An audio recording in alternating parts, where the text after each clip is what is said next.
हमें अपने कॉन्वर्सेशन में कुछ इस तरह के सेंटेंस यूज करने होते हैं, जैसे सैम उसे देखने के इरादे से स्कूल जाता है, हम चाय पीने के इरादे से बाज़ार जाया करते थे, वह पैसे कमाने के मकसद से या उद्देश्य से दुबई जा रहा है।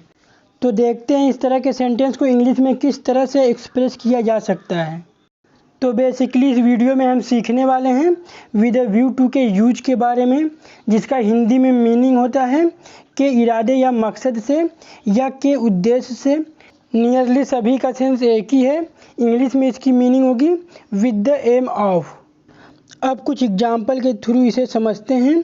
तो पहला एग्जाम्पल है, सैम उसे देखने के इरादे से स्कूल जाता है। इसका ट्रांसलेशन करते समय पहले सैम स्कूल जाता है, इस पार्ट की इंग्लिश लिखेंगे सैम गोज़ टू स्कूल। उसके बाद उसे देखने के इरादे से की इंग्लिश लिखेंगे with a view to seeing her. तो पूरा सेंटेंस होगा Sam goes to school with a view to seeing हर।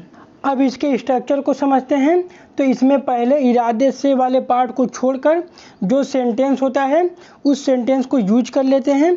उसके बाद with a view to use करते हैं। उसके बाद वर्ब की आईएनजी फॉर्म, लास्ट में ऑब्जेक्ट यूज कर लेते हैं। जनरली टू के बाद वर्ब की फर्स्ट फॉर्म यूज किया जाता है, लेकिन यहाँ टू के बाद वर्ब की आईएनजी फॉर्म यूज हो रहा है, क्योंकि यहाँ विद अ व्यू टू में टू एक प्रीपोजिशन है और प्रीपोजिशन के बाद जीरंड यानी कि वर्ब की आईएनजी फॉर्म या नाउन व प्रोनाउन यूज होता है। अब कुछ और एग्जाम्पल देखते हैं। तो नेक्स्ट एग्जाम्पल है, हम चाय पीने के इरादे से बाज़ार जाया करते थे। तो इसमें पहले हम बाज़ार जाया करते थे, इस सेंटेंस की इंग्लिश लिखेंगे we use to go to the market. उसके बाद के इरादे से की इंग्लिश लिखेंगे विथ अ व्यू टू। उसके बाद चाय पीने की इंग्लिश लिखेंगे टेकिंग टी। तो पूरा सेंटेंस होगा we use to go to the market with a view to taking tea. Next example है, वह पैसे कमाने के मकसद से दुबई जा रहा है। इसे इंग्लिश में कहेंगे he is going to Dubai with a view to earning money. Next example है, मैं अंग्रेजी सीखने के उद्देश्य से हॉलीवुड मूवीज़ देखता हूँ। इसे इंग्लिश में कहेंगे I watch Hollywood movies with a view to learning English.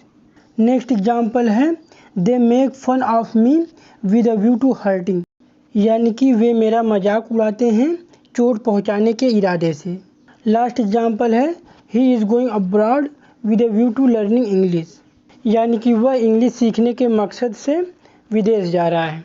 तो आज के लिए बस इतना ही। Thanks for watching.